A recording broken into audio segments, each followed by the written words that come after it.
So my life's mission is to empower women to be financially savvy. Hello, everyone, and thank you for joining us this evening. Today's part 2 is now going to be about when the plan gets real. We had some great conversation yesterday, and so if you're joining us today, we'll definitely make sure you've got the link or have access to part 1. My name is Francesca Rea. I'm a senior wealth advisor, and my 2 guests, I have Jeanette and Carly. Jeanette is joining me, and she is an elder care planner and the founder of Fluid Seniors Transition. And Carly Hickey is the founder of ACE Planning Company and a registered nurse in good standing. And they both have years of experience in this area that we're going to be talking about today. The reason why I'm here, I deal with 6 pillars of financial planning, and one is estate planning. And I find it is the most overlooked area of financial planning for many people. And one big stat that always sticks in my mind is 50% of the population does not have a will. And I know it's even greater that they don't have an aging plan or a healthcare directive included in all that. And it's just my passion to make sure people are thinking about their wishes and what they want and how they're going to leave their estate, and also how do they want to live in their later years of life. And so I want Jeanette and Carly to also share their reasons why they're here tonight and what they do and how they're so passionate about it. You want me to start? Sure, go for it. So about 13 years ago, my own father went into a crisis. And I was in a completely different industry. I was not thinking anywhere along the lines of senior care and planning and things like that. But my dad was 78 at the time, and he's never really been sick. He didn't have heart issues. He had AFib, but it was really never really a concern for him and for us either. And he was just good all the time. And then one night, or actually it was about a 6 to 8 week process, I realized that there was something not right. And on the fateful night, I got the call from my mother. He was hunched over the bed, catatonic, and she couldn't reach him. She didn't know what was wrong with him. Of course, I'm telling her, call EMS, I'll meet you at the hospital. And so I did. And he was really behaving strangely, and I hadn't seen kind of dementia before. I really hadn't. I hadn't seen anything like what my father was experiencing, and it was scary. And it turned out he was diagnosed with Parkinson's and Lewy body dementia. What sort of triggered everything, we think, was a UTI that had been left undiagnosed. And UTIs in seniors created delirium or delusions, delirium, you can name it. Not fun. And so we thought, okay, well, we'll get some antibiotics and he'll straighten out. It wasn't the case. So he remained in hospital for almost 8 weeks. And then we were told we had to bring him home, even though we had been told that he shouldn't go home because it wasn't safe for him. But then we were told, you have to take him home in order to get him on a crisis list, in order to get jumpstart into long-term care. And I thought that was crazy. First, you're telling me he's not going to be safe, and then you're telling me I have to do it anyways. And then they didn't immediately offer up any additional care. And I was trying to help my mom, and she was exhausted, and I think I finally lost it at the time, it was called CCAC. Anyway, so we did get some extra care, but there was some pretty challenging days ahead, and he eventually did get into long-term care. And I think that whole process was exhausting. I had been working full-time, and I was actually at a fairly new job, working long hours, and then going to visit my mom and dad at night so that I could help support. And that whole process, I came away at the end when he finally got into long-term care. I was exhausted, and I had a chance to reflect. And I thought, this isn't right. We should not be trying to navigate the system with no information, or at best,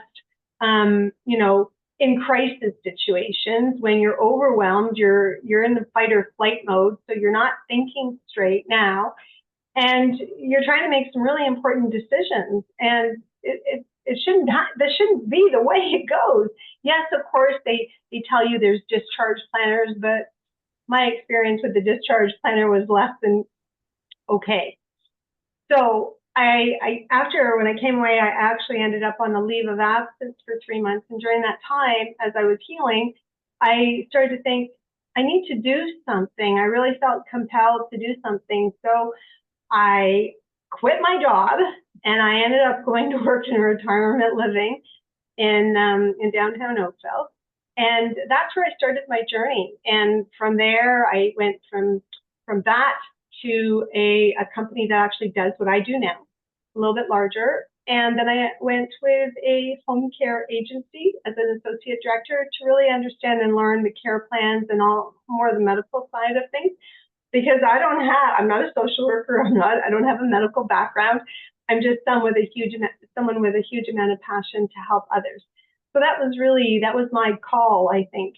I often look up, my father's passed now, and I thank him, because if it wasn't for that journey, I wouldn't be doing what I'm doing today and as passionate as I am about it. So that's how I came to it. Thank you. Carly, do you want to share how you came into this area of your practice? Yes, for sure.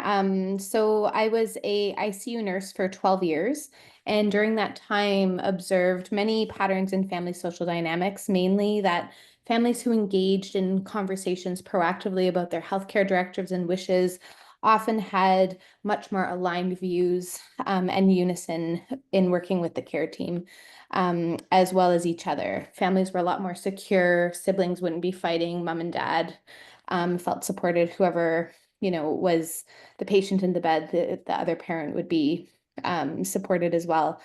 And so, and then the opposite of that occurred for families who avoided these conversations. There'd be infighting, stress amongst siblings, a lot of tension, fighting over their loved one that was in the bed.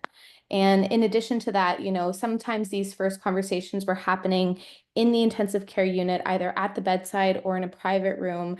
And I just thought there has to be a better way to start introducing these conversations when we're not, confounded with in crisis. And so that was my professional experience. And then in 2015, my husband lost his father, relatively unexpectedly in his 60s.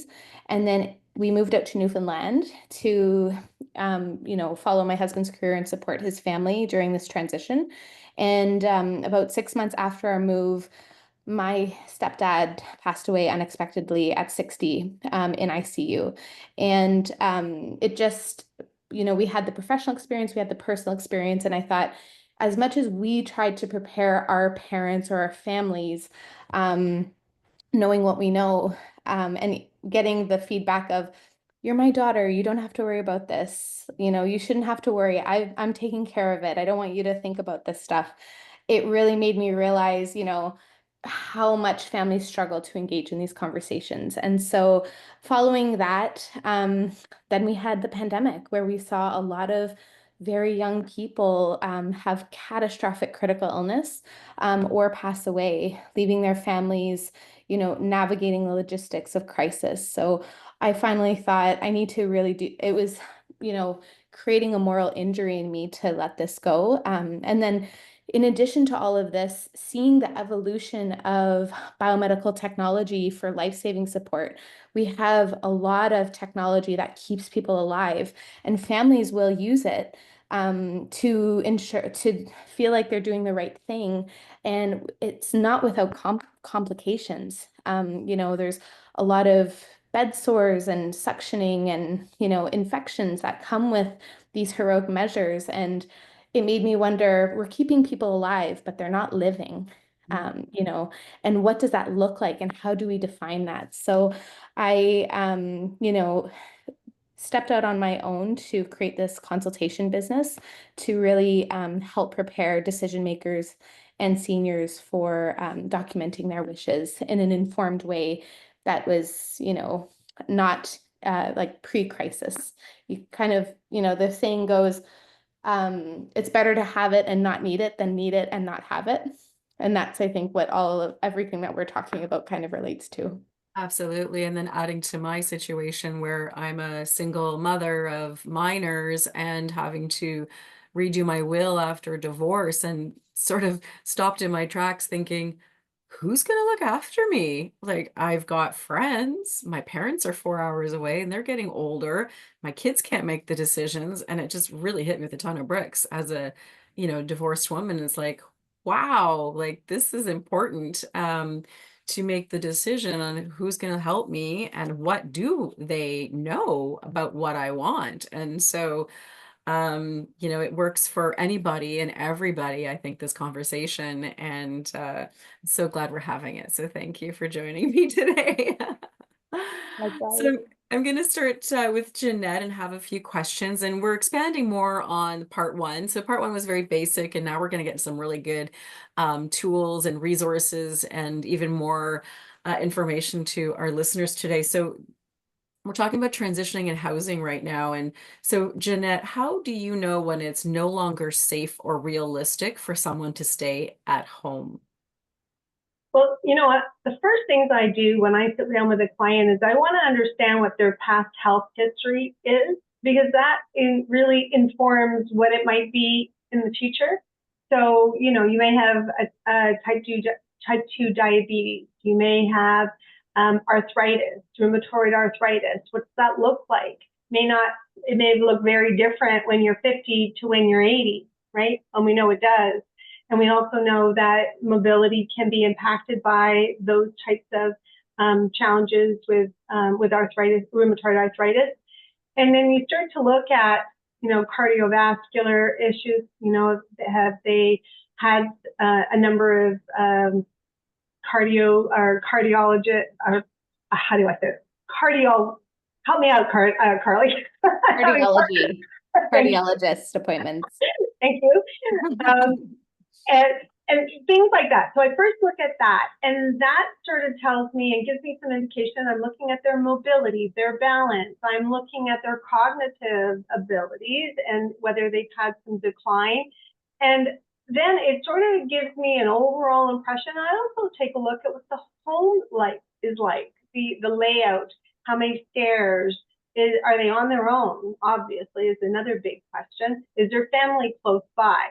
If there's no family close by to run over to assist, that's a big red flag to me. And then if they're having trouble making their meals, or if they're not interested in making meals and they're not really doing anything about it, you open the fridge and there's nothing in there, their cupboards are bare, they lose the transportation, making things more difficult, then all of those things are sort of contraindicating that you can stay in your home, because you could, but if you're not getting socialization, if you're not actually taking care of your personal needs, like feeding yourself, taking care of yourself, do we know if you're bathing, those types of things, then it starts to get a little bit concerning, I would say. So if you're an adult child and you see any of those types of things, you know that it's time to start having that conversation, and you need to start maybe pushing that conversation as to what their plan is. Right. Yesterday, part one, we talked about, aging at home or looking at a retirement facility. So, let's take it to another step further and talk a bit more about the differences between independent living and assisted living. And then when families are starting that process, what questions perhaps should they be asking, or what should they be looking for a fit? I wouldn't even know where to start, so I'm not sure if our audience would either. Yeah. Well, let's first start by talking about the difference between long-term care, which is government funded, and then private retirement living. Okay, we're going to focus now on private retirement living. And in private retirement living, or private pay retirement living, I'm going to say, you're going to see different levels of care. So most people are familiar with independent living.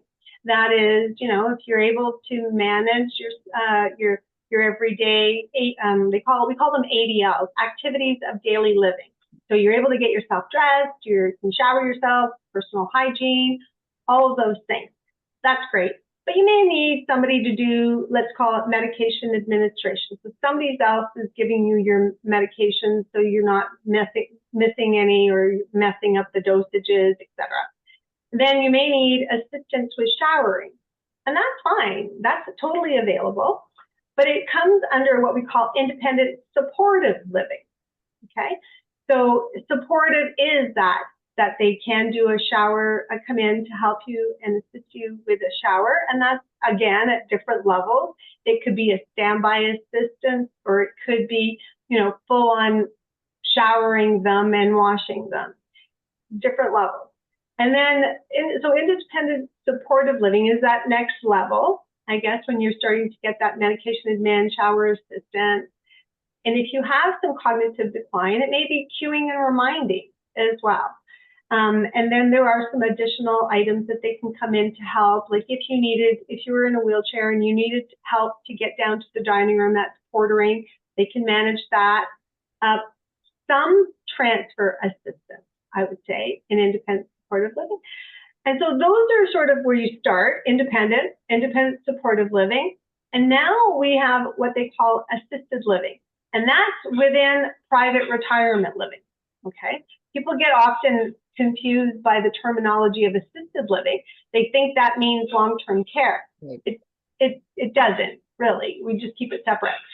So assisted living is usually happening on a specific floor, a specialized floor, where there'd be a nursing station, and there'd be additional, so higher level of support. So higher level of staffing, typically. And then not every assisted living floor is created equally, though. So you would think that some would be able to manage all the way until the end of your journey. And that meaning a Hoyer lift, or if you are a two-person assist, meaning you need two people to help you to get up and transfer you from the bed to a wheelchair to chair, and so on. That is expensive because if you can imagine, that's two people now. And many homes don't actually do it. There's few more that are doing it now, interestingly enough, because they're having to take the overage from long-term care, which is full. So those assisted living floors is where you really have to ask the question, because many will say, oh, we can take you right to end of life. But on the same time, they're saying, well, as long as you're not a two-person assist, as long as you don't have a feeding tube, and as long as there's all these additional caveats. So you have to be careful. You got to ask the questions. You have to know the questions to ask, obviously. But you really have to dig a little deeper and ask as well, what is the ratio of staff to resident? Because that's a telltale. You need more staffing on that floor. There's typically 25 to 30 beds on an assisted living floor. And I would expect to see, I like to see a staffing ratio of something like 6:1. So 6 residents for every staff member or less. But when you see that, the cost of that location and that assisted living floor is going to be more because you have more assistance, more personal I don't want to say one-on-one, but you have more bodies around to assist. Right. So, and then I can't forget this one, sorry, memory living. That's the other one. And memory living, again, is you need more bodies because you're going to need to keep these residents busy, stimulated, and with lots of different activities.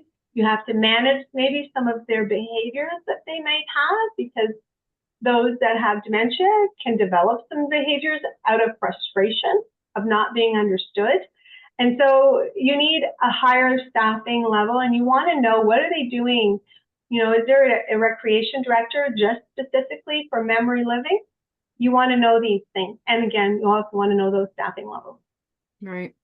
Well, lots to know and lots to ask, but that's great, right? The more the better. And so then I guess, are there red flags? I think you've mentioned a few. Are there red flags to watch out for when evaluating a care facility? Yeah, let's just say when I talk about a care facility, we'll talk about retirement living. I think when you say care, I hate the word facility, but I often think when you say care facility, I often think of long-term care. I don't think of retirement living.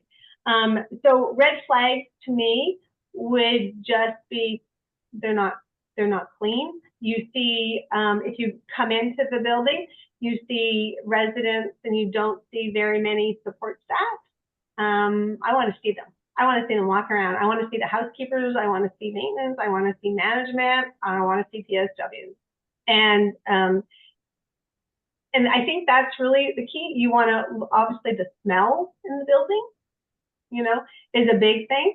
And the cleanliness, attendance, is there opportunity for them to congregate in community spaces, so they can gather together? Or is there a good recreation calendar, where there's lots of different activities for different interests? Are there, what's their meals like in the dining room? Do they have one choice or do they have many? And do they have flexibility of timing? So there's quite a few things. I would look as well for the pendants that they wear and the call bells in the rim. Usually they have them beside the bed in the bathroom. I want to know if they work, obviously, right? You assume these things are going to be working, right? So I did a recent retirement living search in Guelph for a lovely lady that I have. And I walked into one place and I think my mouth was hanging on the floor and I was appalled at what I saw. We'll talk offside about where that was and what that was about, but it can be bad. It can be amazing and it can be not so great. And so you really have to understand who's the owner of the building. Is it corporately owned? Is it independently owned? Is it a not-for-profit? And some great not-for-profits, I'll tell you.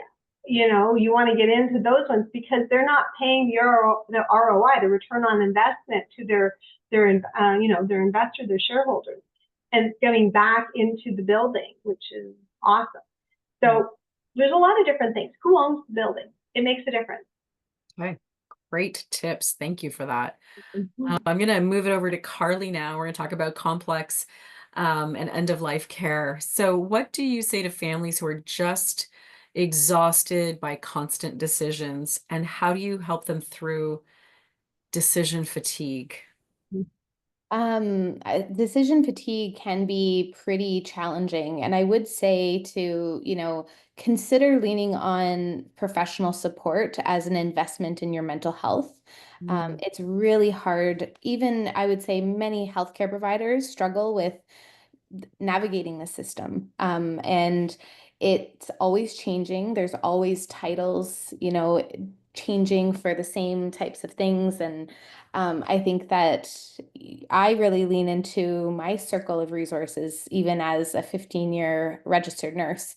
And so I think that I think a lot of burnout happens because families feel like they want to save money to do this alone or, try to figure it out by themselves. And, people fall through the cracks all the time, even healthcare providers. And, recently I had an experience where because of certain rules, I had some care that was falling through the cracks and I really had to advocate for myself.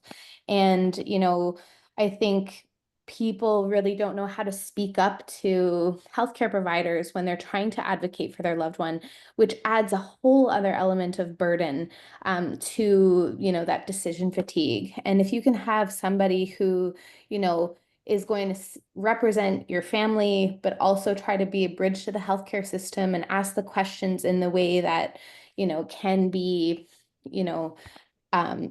collaborative, because that's what, really the healthcare team wants to collaborate the patients, and the patients want to feel they're in a collaborative relationship with their healthcare team.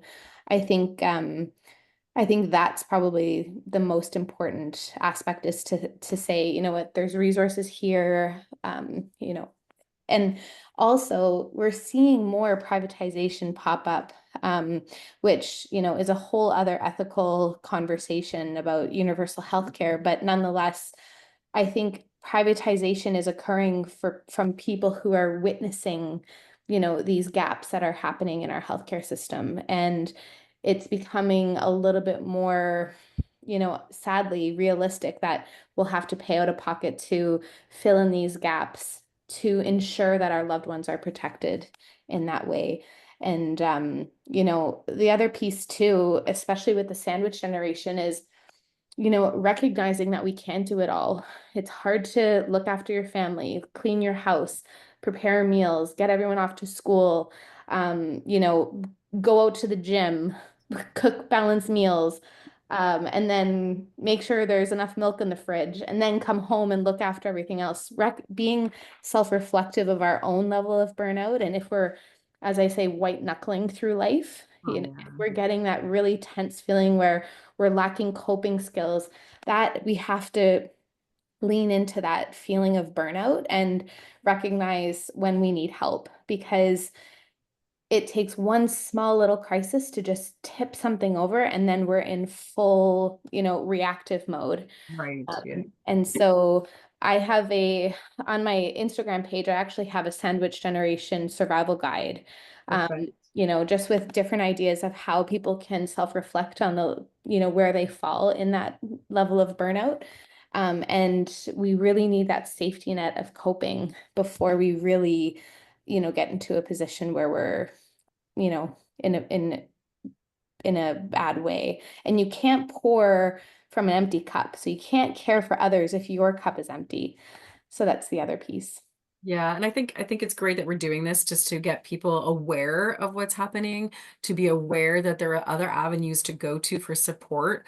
I know, I mean, at least my parents, they come from a different country, and they think the doctor is the God, and the information he provides is it. And it's like, no, you need a second opinion. And they're like, why? And like, so even just to ask questions. And I remember going to another appointment with my ex-mother-in-law and having no idea what was going on. I'm like, are you not writing things down? So like I'm supporting them to make sure you are aware of your doctor's appointments, because they get missed. And so yeah, but knowing that there's support from other avenues is great. And I'm so glad you ladies are here and sharing. Thank you. So I guess we're going to move a bit into explaining a bit more what palliative care is, Carly, and then how it differs from hospice. Yeah. So, palliative care is a bit of a charged term amongst professionals, because when people hear the word palliative care, they think end of life, death and dying right away. But if somebody is in a terminal phase of illness, palliative care often means optimizing comfort and quality of life and restoring hope in a different way. And so it's not necessarily curing the illness or disease, but you know, we're shifting the perspective of how do we help you enjoy the time that you have? How do we manage your symptoms? How do we optimize your quality of life? So sometimes I was chatting with somebody recently who was telling me about their parent who had heart failure that was no longer respondent to medication, not eligible for surgery. And very gently as I could, I said, have you thought about talking about palliative care, and not for the idea that they're going to be dying in the next 2 weeks, but for a transitional philosophy of care that focuses on quality of life. And I don't think that they were the most thrilled to hear that or prepared. So I self-reflected and thought, okay, how can we introduce these differently? But it's definitely a very tender topic. And one that I think medical legally, we're kind of in this framework of resisting death. We see it all the time where we don't really let people die. There used to be this saying that pneumonia was an old man's best friend. And certainly, if you're young and thriving and living on your own and doing all these things independently, we're not going to let you die of pneumonia. But if you're, advanced age with, significant frailty, advanced cognitive decline, you're not getting out of bed. There have been instances where I have resuscitated people that match these descriptions. You're putting in breathing tubes and, central lines, and we're doing all these aggressive things instead of can we just, provide a dignified end of life at this point. And I think that can really be helped with opening up these conversations about how people wish to live and giving permission to the decision makers to say, please let me go. This is not how I want to spend my final days. Because I think decision makers will do everything to save that loved one. And so palliative care is, when somebody is entering a terminal phase of illness. Sometimes it's very sudden. In the intensive care unit, we could be going from active care to palliative care within 6 hours, and it's very clear. And sometimes it takes longer than that. Hospice is the setting in which palliative care is often provided. There's a lot of really great resources. You can have palliative care floors in the hospitals, but also receive palliative care in a hospice. And I think that, it's often the one that I recommend that patients reach out to. You can go on tours. The staff are absolutely incredible. They see it a lot. It's not like in a hospital where you're constantly having overhead announcements and noises and, residents coming in and out, or, learning staff that might interpret situations differently. If you're in a hospice, everyone knows that there was an intake process that resulted in, this plan of care that's moving towards a dignified end of life process. So, as well, navigating parking lots in hospitals are so challenging, but in hospice centers, it's usually a lot smaller. Navigating the buildings, there's far less rooms to have to find, and it's less sterile, much more cozy and homey, kind of the perfect place to spend your last days if you wish to, be in an institution, as well as accessing resources. There's so many different supplies that you can have on hand in that center. So I think it's beautiful. They have volunteers that come in who are very heart-centered and patient-centered to spend time with them and hold their hands. So it's just, a really beautiful phase of life. Is that something that you could put in your healthcare directive okay, so that's something you can add to. And the other thing I was going to ask, is that, again, still covered by OHIP? Like, that's not something that we have to pay extra for. That's not something you pay extra for. Beautiful. Why does it sound like a no-brainer then to have as an offer? The only thing so every time I do an advanced care plan, I let the family know that while we're documenting these wishes, it may not go to plan, similar to a birth plan. Yes. If you want this beautiful, unmedicated home birth, but you're in the midst of a C-section, like sometimes we have to, pivot a little bit. And so same goes for if somebody was in a car accident and, they had catastrophic injuries that resulted in, an admission to the ICU, and it was very clear the patient was going to die imminently. We would not be able to get them necessarily to a hospice. What we could do is, use resources to make that environment a little less like a hospital, try to bring in music or electric candles, blankets, pictures, family, take away the lines in the IV. So there's certain scenarios where transfer to a center like that is not possible, because oftentimes the patient would probably pass away on transfer, which is not the result that we're looking for. But if there's, a slow trajectory of illness like cancer, dementia, or something like that, certainly hospice, patient would meet eligibility criteria and then be admitted. Right. Yeah. I just wanted to add, Francesca, you can also choose to die at home and have the palliative care team in your home. Now, some people don't want to do that if their spouse is still living there. It may not be something that they want. as a reminder, this is where my spouse passed.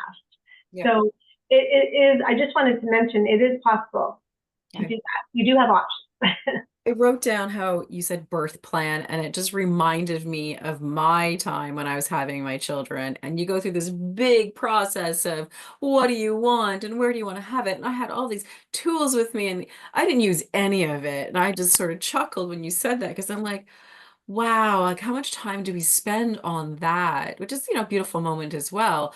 But then nothing on the other end of, again, I didn't know you could have a beautiful space if you're in the hospital with candles and music. And I thought, oh my gosh, like that would be so what I would want if that was me. And so this is really getting me to think about how important this is for all of us as we get older. Well, Francesca, it's like you don't know what you don't know. And I would say Carly and I still don't know what we don't know because it's evolving constantly, right? And so you keep having to do your research. You really do have to keep doing your research. Absolutely. And one of the things that I talk about in my advanced care planning sessions, if the client is amenable, some people don't want to talk about their end of life wishes, but a few of the things that we talk about is atmosphere at end of life. What do you want that to look like? Who do you want around you? What type of music do you want playing? I had a couple who, when I asked this question, one of the partners said, I want country music. And the wife looked at him, who they'd been married for many years, and she said, "You don't like country music."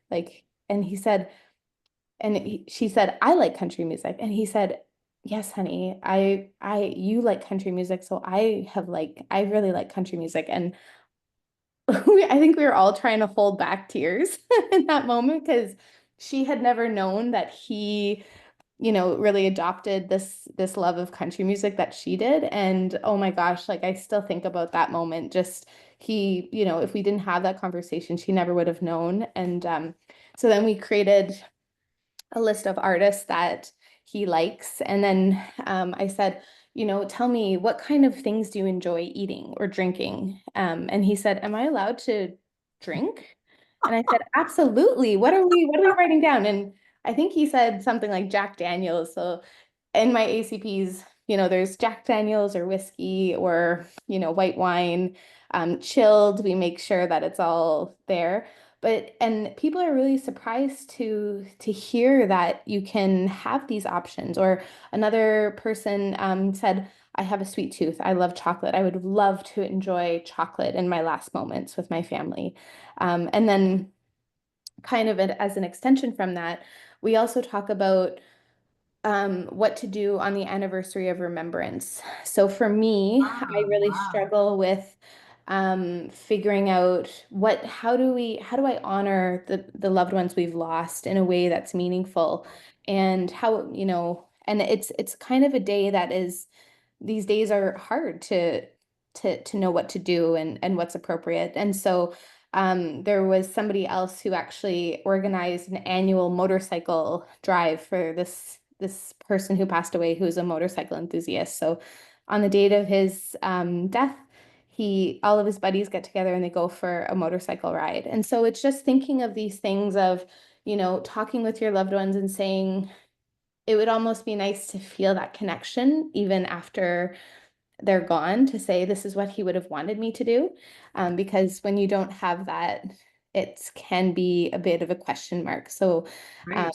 this one family member said, I'm gonna have a glass of wine for myself, and I'm gonna serve one for my parent, and that's what we're gonna do because that's what we always do. So I love it. That yeah. is beautiful. It's good to know that. I'm kind of digressing a bit because I've had this conversation with people of what we were doing today, and they're like, "Well, how can you really plan for this end of life?" But that's great to even add, like, even after I'm no longer here, what do I want, and how do I want to celebrate that anniversary? I think that's just very beautiful. I just want to really quickly say as well, death doulas are a thing, and they're wonderful for people that celebrate different cultures and things like that.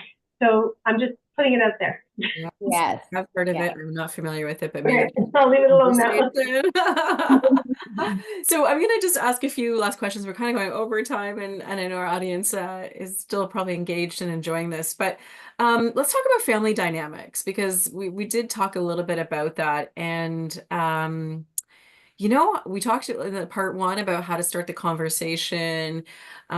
We also have talked about this aging plan. So can you tell us a bit more about what an aging plan is and what would go in it, and how people can get started on developing their own? Sure. So I call it's an aging plan. Yes, this aging plan is then going to go into what I call a go binder, not the death binder. I don't like that one, but a go binder. So the aging plan really is looking at what have I done to plan for my later journey in life. So I've already done my wills and powers of attorney, I hope, although 50% of Canadians have not, but we always hope that they will, and they should for a variety of different reasons. But also we hope that they have an understanding of their financials and what they have to live off of. Some may only have the government pension.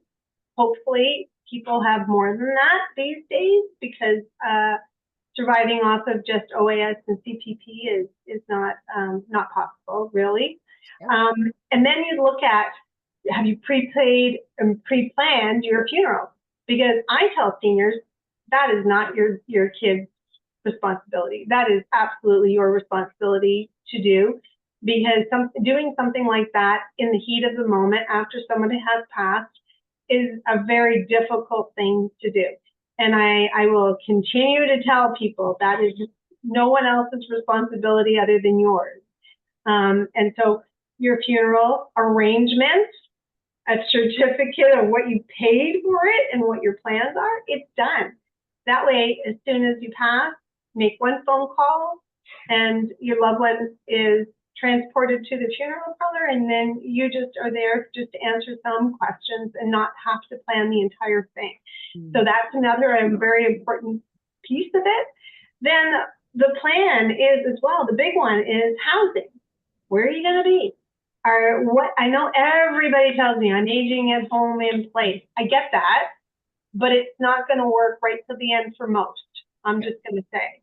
It doesn't work for the most of us, because we're aging, we're alive longer. They keep repairing our parts and, putting us back together again. So the plan is, or at later life is, have you gone to any retirement living communities? Have you checked them out? Please do. And then give us some options of where you might want to go, because that also takes a huge burden off of your loved one's plate in a crisis situation. Absolutely. You also may want to take a look at those long-term care homes. Most people, unfortunately, now are not likely to access long-term care because there's over 45,000 people on a wait list. Yeah, even if we built now, which we are getting better. We are building some, but they didn't build anything for so many years, and our population is aging. So I'm not sure how they thought that was going to work out, but clearly it's not. No. And then hours. Oh, anyway, well, don't get me started on that. But anyway, then you're also going to talk about personal care. Well, who do you think is providing your personal care? Are you thinking that your daughter is? Well, you better have that conversation. And it is part of your plan, because you need to understand whether your daughter or your son or your daughter-in-law is willing to do that for you. But because if not, you need to find a home care company, and you need to understand the cost, which is what we talked about yesterday. Yeah. So that's also part of the plan. And then you start to get into these advanced care plans and directives as part of, in that binder, it's all part of the Eldercare plan. And then you get into end of life options, as we were just talking about. Where do you want to pass? Do you want to pass in a hospital, a hospice, at home, an Airbnb? I don't know, right? I have to put some levity into this conversation. Of course, of course. Well, I think it's so the binder is so important, and I always encourage my clients as well to have it just for a financial piece Yeah, as well. So I'm now going to make them add a separate yeah, component to that. And I've got one. I told my kids if I pass away or I'm sick, go to the binder. There's like bank accounts, there's investments, insurance policies, like everything is there. that's it. So I like And that. that's really, and just to say, the Go Binder's there. It's your gift to your children. It's like, I've done all my homework. My homework is in this binder. If you land in my house after a crisis, all your answers should be there, you know? And that takes this whole weight off of your kids. Because otherwise, they're flipping through boxes. Wow. I don't know where this is. Where's that marriage certificate? You were married 60, 70 years ago. Where could that be? So that's why I say do it now and get yourself organized. It's part of your plan and it's part of your gift and your legacy to your children. Absolutely. It's beautiful. It's a legacy. I love it. And Francesca, if I Yes. may add one last thing, I think it's so admirable that you're doing this for them because you're also role modeling this, this positive attitude towards end of life. It's the practicality. And I think when we get very sentimental about death, it creates an avoidance or a barrier. And what you're doing is just showing this is part of life. It's, scary, but we're tackling it. We're getting organized because I love you. And it's the greatest gesture that you have. So just a little kudos to you for doing that. Thank you. For my kids or for my clients? Well, Both. specifically for your kids, but also for your clients. Yeah. Yes. I mean, I can't tell you how many times I've been called saying, do you know where my sister's will is or my parents' will, or do you know what else they have? Because I don't know what they have and it's everywhere. I mean, it takes hours for somebody to find the will or weeks. Like I've had that situation. Yeah. So, You know, one thing though, Francesca, I wanted to say when I tell my clients is don't leave any skeletons in the closet. Mhm. You know, don't wait for somebody to read the will for you to find out something. That's not fair. You need to provide some additional information. If you can't tell them what those skeletons are, write them a letter, explain, but do it. I still think people need to get those skeletons out of the closet before they're gone, because those people that are most affected by it need those answers. Why? Why didn't you tell me? So I'm just putting that last one in as something to think about. So we're going to wrap up, and I love this question. What's one piece of advice you'd give your younger self about aging and caregiving? Well, we're kind of still young, so. Oh, embrace it. Think of it as a gift, because it is the last moments you spend with your loved ones potentially, and it can give back a lot. And so I think don't dread it so much as maybe you're not going to enjoy it, but find a way to see what it can give you, in return. The times that I spent with my dad near the end in long-term care still mean a great deal to me. Yeah, absolutely. And I would say as well, think of what you want your senior years to look like and start early to make those changes. And when you're trying to make those changes, take it, one little atomic habit step at a time. I love that book by James Cleary, that talks about breaking down these insurmountable habits into small little pieces and, try to, if there's like a health habit that you need to change, think about it as early as you can, give yourself a long runway. And, there's a saying, how do you eat an elephant? One bite at a time. I had a colleague who absolutely hated when I said it, but it's true. You have to we look at these big tasks, whether it's estate planning, financial planning, it's so intimidating. If we just take one little baby step each day, move the needle forward very slightly, we're going to be so much better off than leaving things to the very last minute or left undone. So that's beautiful. That's beautiful. Thank you very much for that. That's great. So I just have a few questions for the audience, just to contemplate on your own and think about. Have you had the talk with your parents yet? And if not, what's stopping you? if you could ask your parents one thing about their care wishes, what would it be? And what's your biggest fear when it comes to aging, your own or your loved ones?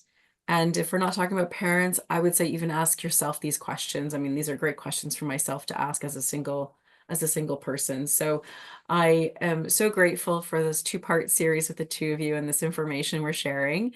I also just want you both to share with the audience, how can they reach you? Sure.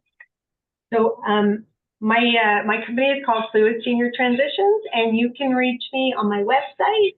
There is a form you can complete if you want to make an inquiry, or you can give me a call. My number is 416-518-2734, or you can reach me via email at jeanette@fluidst.ca. That's it. Beautiful. And Carly? And this is my company, or I should say over here, Ace Planning Company. You can find all the information you need to get in touch with me at aceplanningco.com. And I'm pretty active on Instagram, just providing a lot of very relatable content that brings levity to some of these serious subjects. So if you need to send something off to your mom or dad, you can go ahead and do that. But yeah. Yeah.